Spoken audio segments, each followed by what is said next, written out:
Michael Bublé's Invictus Games performance takes an unexpected turn.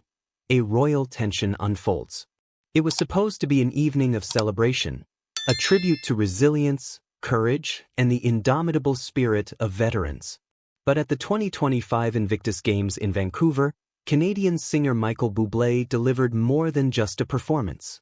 His off-the-cuff remark ignited a firestorm, turning an otherwise inspirational event into a spectacle of royal discomfort and social media uproar.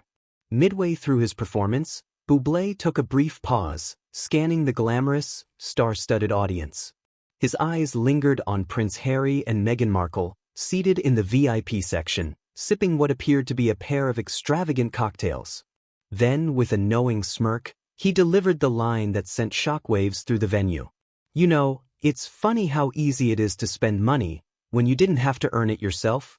The reaction was instantaneous. The audience erupted into a mix of laughter and cheers.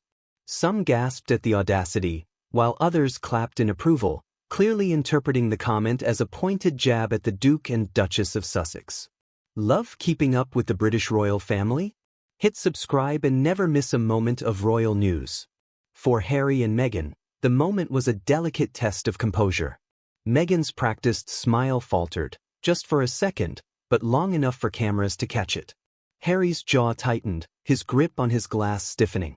Still, they had no choice but to play along, forcing chuckles in an attempt to brush off the unexpected roast. Social media eruption.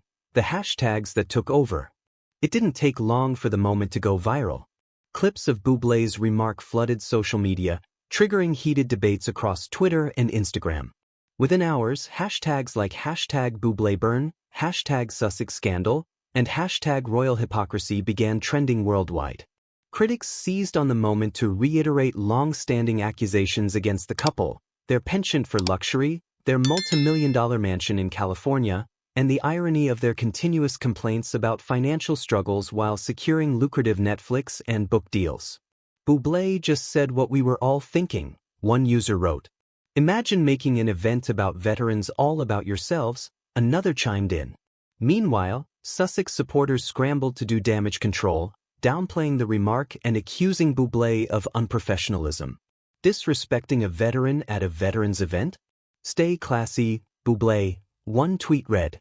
But the singer's next move only intensified the controversy. The song choice that fueled the fire. Immediately after his remark, Bublé launched into a performance of Put Your Heels On, a song widely associated with indulgence, wealth, and material excess.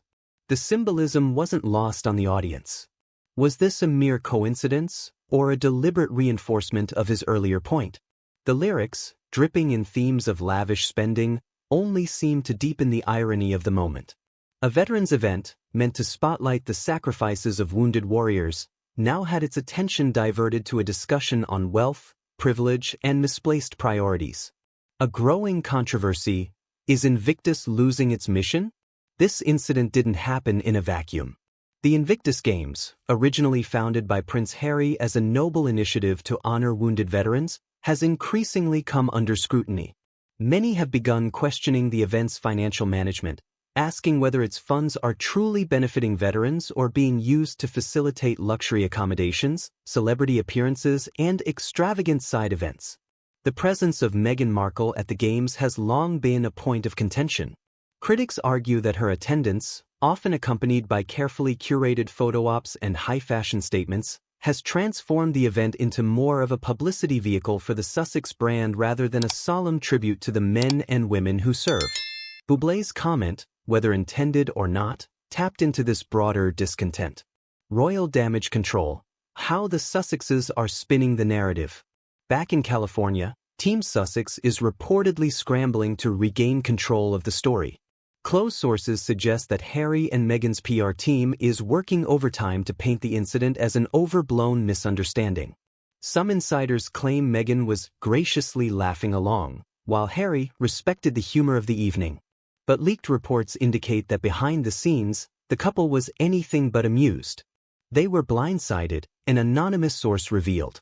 They expected a warm welcome, not public humiliation. The bigger picture, a pattern of controversy.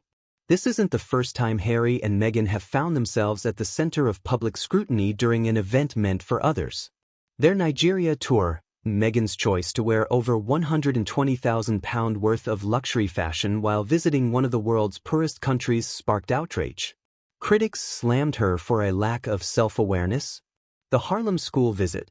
Meghan arrived in an $8,000 Valentino outfit to read a children's book to underprivileged students, leading to accusations that she was more focused on being seen than on the actual cause. The Oprah interview fallout. While branding themselves as victims of royal mistreatment, the couple conveniently left out details of their multi-million-dollar business ventures and luxury lifestyle. The Invictus Games controversy is simply the latest chapter in an ongoing saga of contradictions. Final thoughts: what this means for the Sussex brand. Michael Bublé's unexpected roast might have lasted only a few seconds, but the fallout will last much longer. It has reignited discussions about the Sussexes' financial ethics, their role at charitable events, and whether their presence at the Invictus Games is helping or harming its mission. For Harry, once beloved as the People's Prince, this is a particularly precarious moment. His dream project, an initiative meant to honor veterans, has now been overshadowed by public doubts about his and Meghan's true intentions. As for Meghan, the public's patience is wearing thin. A growing segment of critics sees her as someone who seeks the spotlight under the guise of philanthropy. And Michael Bublé?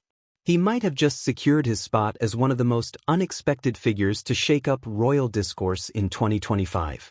The only question that remains: how long can the Sussexes keep dodging the growing wave of public skepticism?